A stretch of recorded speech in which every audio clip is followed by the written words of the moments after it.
Hello दोस्तों, स्वागत है आपके अपने यूट्यूब चैनल एक स्टूडेंट में। आप सभी दोस्तों का मैं अमित शुक्ला बहुत बहुत स्वागत करता हूं। आज की इस क्लास में हम चर्चा करें दोस्तों बीए थर्ड के सभी छात्र छात्राओं के लिए जिनका प्राचीन इतिहास सब्जेक्ट है। बहुत ही मोस्ट इंपॉर्टेंट सब्जेक्ट होगा क्योंकि इसमें हम आज कुछ नए मॉडल पेपर के साथ सॉल्व करेंगे और जिनका पेपर अभी नहीं हुआ है, पेपर जिनका चल रहा है, उनके लिए बहुत ही मोस्ट इम्पॉर्टेंट होगा।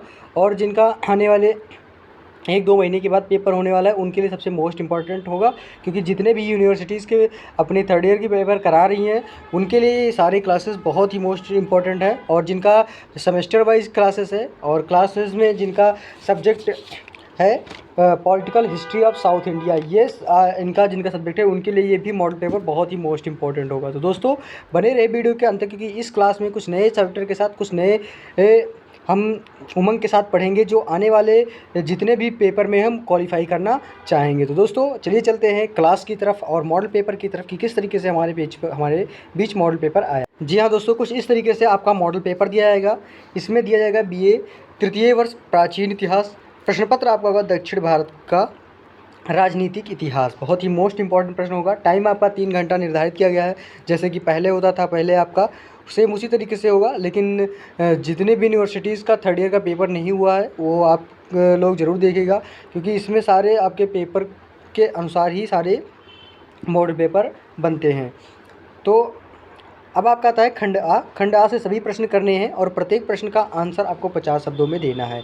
अब बहुत ही मोस्ट इंपॉर्टेंट प्रश्नों के साथ हम आपके बीच उपस्थित हुए हैं। सबसे पहला प्रश्न दिया गया है स्क्रीन पे आपके, फर्स्ट नंबर है कि कदम कौन थे। बहुत ही मोस्ट इंपॉर्टेंट प्रश्न है। कदम के बारे में आप लोग जानते हैं और अगर पढ़े होंगे तो बिल्कुल क्यों नहीं जानेंगे, क्योंकि आपका सिलेबस है और अच्छे से आप ज़रूर पढ़ते हैं। बट यहाँ पे हमें रिवीजन करना है और रिवीजन के साथ हमें कुछ चीज़ें को अपने दिमाग में बिठा के चलना है। तो अब आता है कदम कौन थे। तो सबसे इम्पोर्टेंट साइज से हम लिखेंगे कि आंध्र सातवाहनों के पतन के पश्चात चतुर्थ शताब्दी के मध्य लगभग कुंतल में कदम्ब राजवंश का उदय हुआ। इनकी राजधानी बनवासी थी, जिनका पूरा नाम बैजंती था। और इस राजवंश के प्रारंभिक अभिलेखों में कदम्बों का कुंतल का मूल निवासी तथा कदम वृक्ष से संबंधित बतलाया गया था। कदम वृक्ष ललिता देवी से संबंधित था, जिसे हम कदम बनवासिनी कहते थे।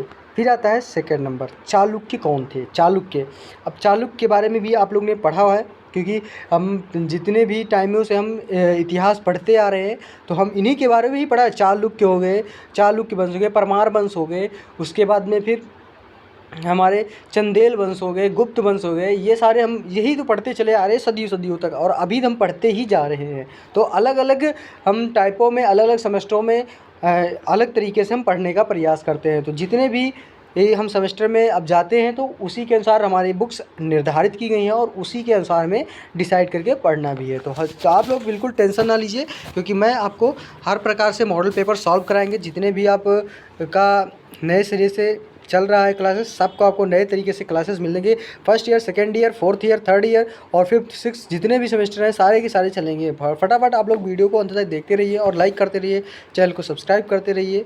और अब आपका आता है इसमें चालुक्य के बारे में लिखेंगे। वातापी के चालुक्यों के विषय में अभिलेखों में उनकी उत्पत्ति संबंधी कोई सूचना नहीं है, परंतु बेंगी और कल्याणी के चालुक्यों के विषय में सूचना प्राप्त होती है। कहा गया है कि चालुक्य हारित ऋषि के चुल्लू से उस समय उत्पन्न हुआ जब वह देवताओं को आहुतियाँ दे रहे थे, यानी कि मनु के पुत्र मनव के हरित तथा हारीत पुत्र एवं पौत्र थे।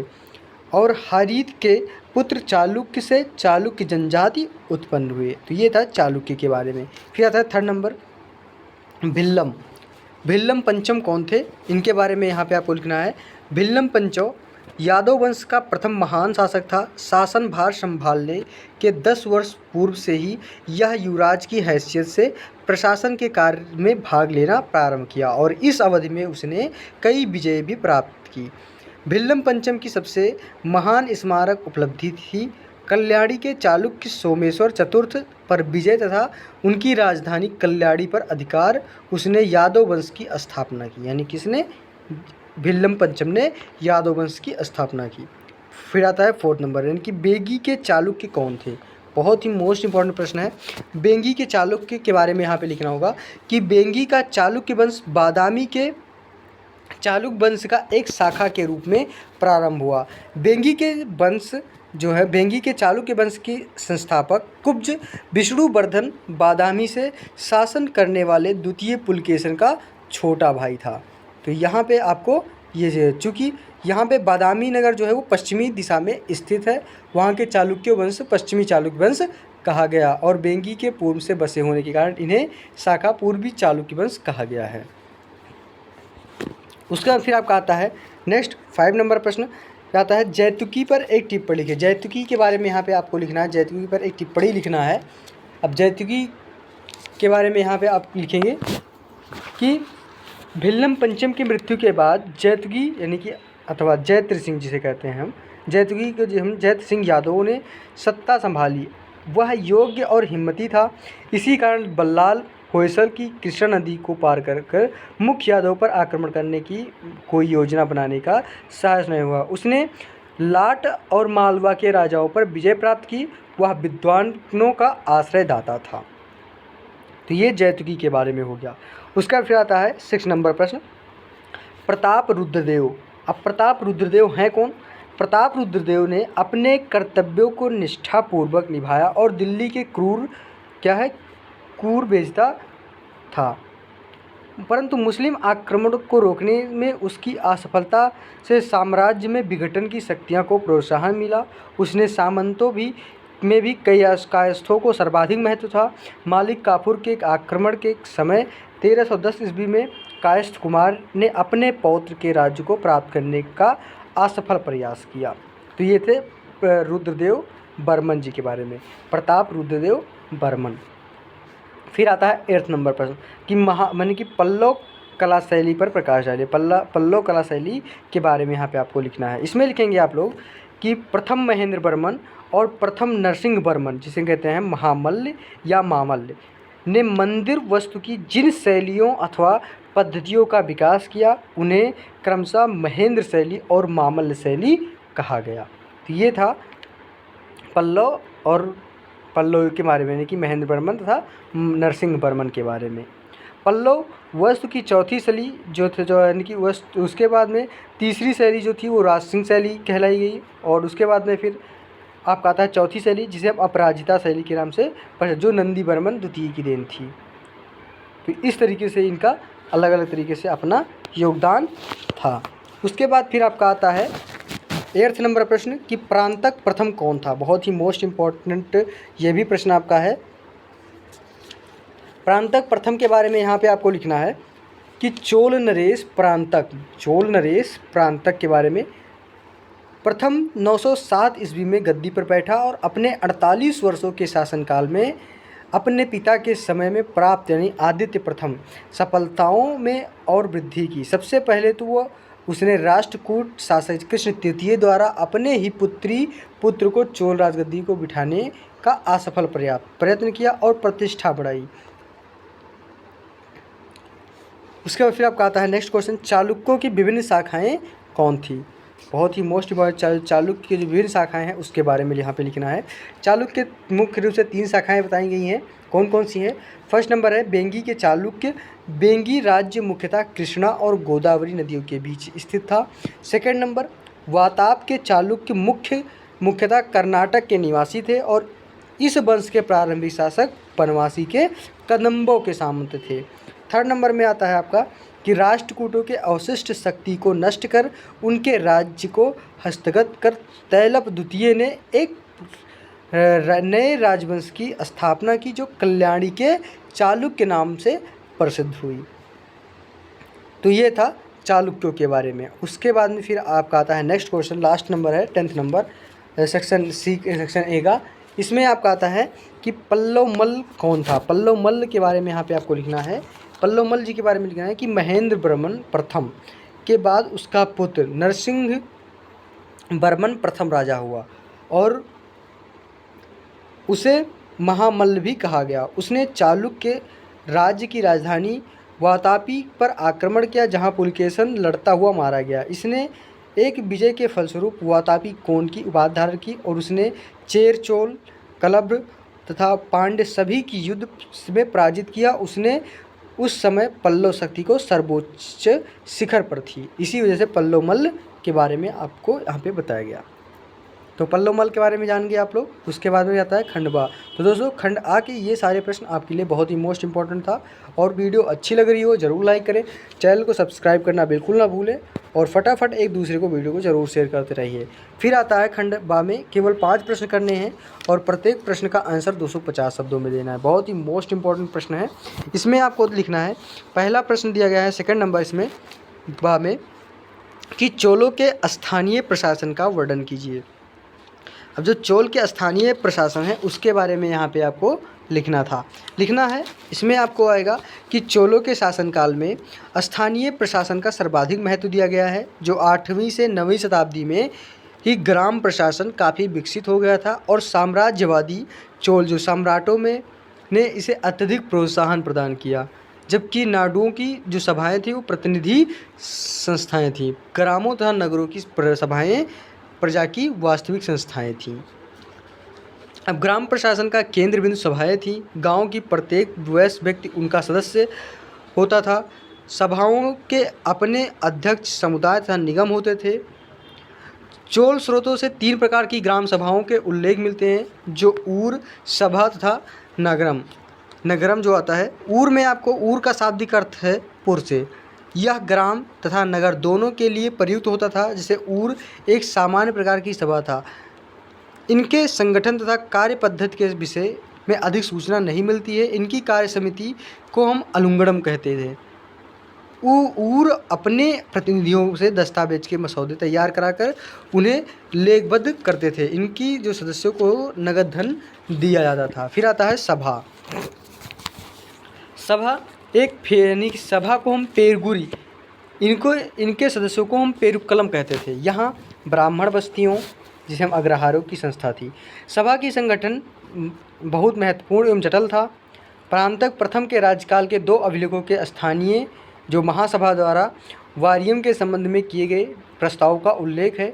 अभिलेख में सभा द्वारा 5 समितियों के गठन संबंधी प्रस्तावों का उल्लेख है, जो राजा द्वारा नियुक्त एक पदाधिकारी की उपस्थिति में पारित किया गया था। फिर आता है नगरम। नगरम में अधिकांश चोल अभिलेखों में नगरम का प्रयोग व्यापारिक क्षेत्र के लिए हुआ था, जिससे मुख्यतः व्यापारी कहते थे। नगर प्रशासन व्यवस्था के संचालन में व्यापारियों के वर्ग सर्वाधिक महत्वपूर्ण थे। उसके बाद आता है नाडु। इनको भी अपनी सभाएं होती थी जो राजस्व संबंधी कार्य करती थी। नाडु अपने नाम से दान देते थे तथा अक्षय निधियाँ ग्रहण करते थे। तो ये था आपका सेकंड नंबर क्वेश्चन जो चोलों के बारे में था, चोलों के स्थानीय प्रशासन। फिर आता है थर्ड नंबर पर कि प्रथम पांड्य शासक यानी कि बिरगुड़ द्वितीय पर एक टिप्पणी लिखिए। बहुत ही मोस्ट इंपॉर्टेंट प्रश्न है। इसमें लिखेंगे कि श्रीमान वल्लभ के 2 पुत्र थे जो आपके हैं वरगुड़ द्वितीय तथा प्रांतक वीर नारायण। श्रीमार के मृत्यु के बाद यानी वरगुड़ द्वितीय 1862 ईस्वी में राजा हुआ। महावंश के अनुसार उसे श्रीलंका के शासक सेन द्वितीय के प्रधान सेनापति ने श्रीमार के स्थान पर पांड्य यानी कि पांड्य राजपीठ पर बैठाया। 850 ईस्वी में लगभग विजयालाल चोल ने पांड्यों के अधीनस्थ यानी कि मुत्रैयर से तंजौर अपहृत कर लिया था। इससे उत्तेजित होकर वे पल्लव जिसे नृपतिंग की सहायता एवं समर्थन प्राप्त कर वरगुड़ ने चोल राज्य पर आक्रमण कर दिया और तंजौर जिले की कावेरी नदी पर के तट पर स्थित इंडवे नामक स्थान पर पहुंच गया था।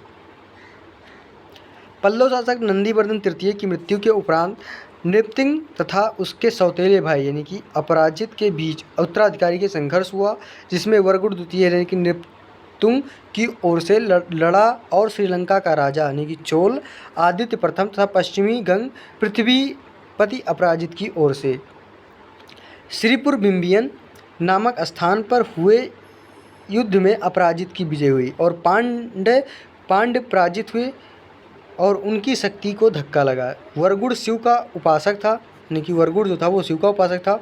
उसकी मृत्यु 880 ईस्वी के लगभग हुई थी। फिर आता है 4 नंबर प्रश्न कि गंगवंशी शिवमार द्वितीय पर एक टिप्पणी लिखिए। बहुत ही मोस्ट इंपॉर्टेंट प्रश्न ये भी आपका है, क्योंकि ये सारे प्रश्न आपके पेपर में पूछे जाते हैं। इसमें आपको लिखना है यानी कि जो गंगवंशी थे वो श्री पुरुष के पुत्र थे। गंगवंशी जो हैं वो श्री पुरुष के पुत्र थे शिवमार। शिवमार उनका ज्येष्ठ पुत्र था, यानी कि श्री पुरुष जी के। उसे अपने अनुज दुगमार से उत्तराधिकारी के लिए संघर्ष करना पड़ा था और इस संघर्ष में शिवमार ने अपने सामंत नोलंब शासक यानी कि जिसे हम कहते थे सिंगोपति की सहायता से दुगमार को पराजित कर 780 में राज सिंहासन पर अधिकार कर लिया। शिवमार द्वितीय के राजकाल में गंगों का भयंकर विपत्तियों का सामना करना पड़ा था और राष्ट्रकूटों में साम्राज्यवादी नीति के लिए उनके सबसे अधिक खतरा उत्पन्न कर दिया गया था। फिर आता है राष्ट्रकूट ध्रुव की मृत्यु के पश्चात उसके पुत्र गोविंद तृतीय अपने स्तंभ के संदर्भ में छिड़ गया। स्तंभ के विरुद्ध शिवमार द्वितीय की सहायता करने के उद्देश्य में गोविंद ने उसे जेल में से मुक्त कर दिया, परंतु शिवमार स्तंभ से मिल गया। उसे गोविंद तृतीय के प्रभुत्व को मानने से इनकार कर दिया और 798 ईस्वी में गोविंद ने शिवमार द्वितीय को पुनः कैद खाने में डाल दिया। स्तंभ की मृत्यु के पश्चात गोविंद ने शिवमार को गंगवाड़ी के राज सिंहासन पर प्रतिष्ठित कर दिया और शिवमार द्वितीय विद्याव्यसनी शासक था। उसने कन्नड़ भाषा में गज शतक नामक ग्रंथ की रचना की। वह तर्कशास्त्र, दर्शन, व्याकरण तथा नाटक आदि विषयों का ज्ञाता था। यानी कौन? शिवमार। कौन थे? शिवमार थे, गंगवंशी के शासक शिवमार। फिर आता है 5 नंबर प्रश्न आपका कि यानी कि मारबर्मन सुंदर, जो मारबर्मन सुंदर पांड पर एक टिप्पणी है। मारबर्मन सुंदर जी के बारे में यहाँ पे आपको लिखना था।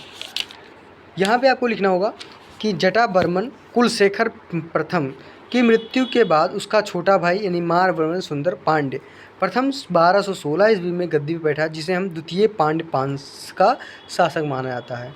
सिंहासन पर बैठते ही चोलों को आक्रांत करना प्रारंभ कर दिया। इसके तीसरे शासन वर्ष के एक लेख में, जिसे हम सोड़ाडुंगरे की उपाधि प्रदान की गई, जो उसकी चोला यानी कि चोलों पर विजय का परिचायक कहा गया। राज्याभिषेक के पश्चात इसने चोलों के विरुद्ध अभियान किया तथा चोलों यानी कि चोल नगर यानी तंजौर और उरैयर को भस्मीभूत करता हुआ चोल शासक को युद्ध से पलायित होने को बाध्य किया। पांड्य शक्ति की अवज्ञा करते हुए राजराजन की तृतीयों में पांड्यों को वार्षिक कर देना बंद कर दिया था। इसमें क्रुद्ध होकर मारबर्मन सुंदर पांड्य ने द्वितीय बार चोलों पर आक्रमण कर दिया और राजराज तृतीय पराजित हुआ। यानी कि जो राजराज था वो तृतीय, इसमें वो पराजित हो गया और मारबर्मन ने कोगू जनपद को भी अपना अधिकृत किया। इस समय कोगू जनपद उत्तर और दक्षिणी 2 भागों में विभाजित था। इन दोनों की सहायता देकर तथा भूभागों को अधिकृत कर उन्हें सामंत के रूप में शासक नियुक्त किया। उसने होयसलों के साथ वैवाहिक संबंध स्थापित किया और 1238 ईस्वी में दिवंगत हो गया।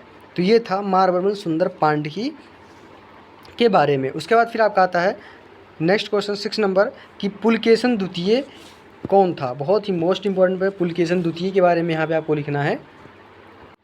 अब आता है पुलकेशन द्वितीय के बारे में। इसमें लिखेंगे आप लोग कि मंगलेश की मृत्यु के बाद, बहुत ही मोस्ट इंपॉर्टेंट प्रश्न है, इसमें आपको थोड़ा थोड़ा जोड़ कर लिखना होगा कि ये सारे प्रश्न आपको कहीं से मिलेगा नहीं और जो भी मिलेगा वो आपको बहुत ही सटीक तरीके से लिखना होगा, क्योंकि बुक्स आपके जो होते हैं वो आपको लॉन्ग तरीके से लिखना है। तो इसमें आपको छोटा छोटा टॉप के करके मुश्किल से 50 शब्दों में लिखना होगा, सॉरी 4 में आपको 400 शब्दों में या 250 शब्दों में देना होगा, क्योंकि टाइमिंग के अनुसार आपका पेपर निर्धारित किया जाएगा। मंगलेश के मृत्यु के बाद 610 से 11 ईस्वी में कीर्तिवर्मन प्रथम का पुत्र पुलकेशन द्वितीय वातापी के सिंहासन पर बैठा। पुलकेशन अपनी दिग्विजय यानी म्यान के प्रथम चरण में अध्यापी एवं गोविंद को पराजित किया। यहाँ पुलकेशन ने भेद नीति का अनुसरण किया और कदम राज पर आक्रमण कर उसकी राजधानी बनवासी को घेर लिया। यह पराजित नरेश यानी भोग की बर्मन, इसके उपरांत आलुप और गंग के बिना युद्ध किए ही उसने अधीनता स्वीकार किया। कोकड़ विजय के पश्चात पुलकेशिन के विजय वाहिनी उत्तर की ओर उन्मुख हुई। उसने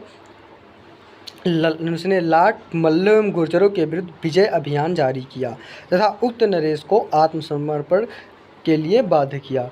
पुलकेशन के सबसे महत्वपूर्ण सफलता उत्तरापथेश्वर स्वामी यानी हर्ष के विरुद्ध थी। दोनों महत्वाकांक्षी शासक थे। ऐहोल प्रशस्ति के अनुसार इस संघर्ष में हर्ष की सेना के बहुत से हाथी मारे गए थे और इस विभत्स दृश्य में भयभीत होने के कारण निहसर्ग विगलित हो गया और इस विजय के उपलक्ष्य में पुलकेशन द्वितीय ने परमेश्वर की उपाधि धारण की। इसके उपरांत उसने पूर्वी दक्कन में कोसल तथा कलिंग राज्यों पर विजय प्राप्त की।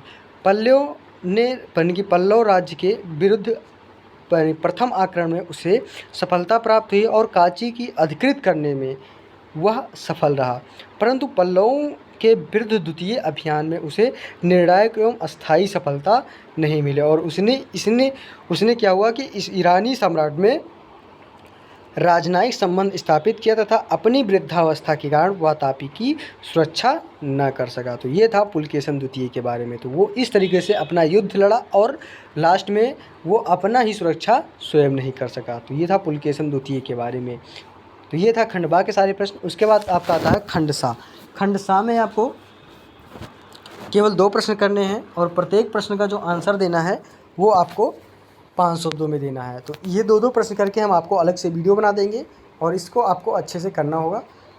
इसमें आपका आता है चोल शासन व्यवस्था का विवरण प्रस्तुत कीजिए। फिर आता है 8वां प्रश्न कि विक्रमादित्य षष्ठ की उपलब्धियों की मूल्यांकन कीजिए।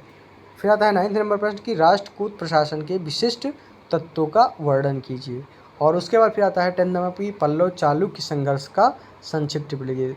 तो दोस्तों ये हम आपको 2-2 प्रश्न करके वीडियो तो अलग से बना देंगे जिससे कि आपको पढ़ने में आसानी हो जाएगा और अच्छे से आप लोग तैयारी भी कर लेंगे। तो ये 2 आपको मैं इस वीडियो में बना दिया कि सॉल्व मॉडल पेपर में, और मॉडल पेपर में ये क्लियर हो गया आपको कि कितने क्वेश्चन किस में करने हैं और कितने क्वेश्चन किस में करने हैं। तो दोस्तों वीडियो अच्छी लगी हो ज़रूर लाइक करें, चैनल को सब्सक्राइब करना बिल्कुल ना भूलें और एक दूसरे को वीडियो को ज़रूर शेयर करते रहिए। हम आपके साथ अगली वीडियो में उपस्थित होंगे। इसी के साथ अलविदा चाहते हैं दोस्तों, अगली वीडियो में हम आपके साथ उपस्थित होंगे नए वीडियो के साथ। धन्यवाद दोस्तों, जय हिंद।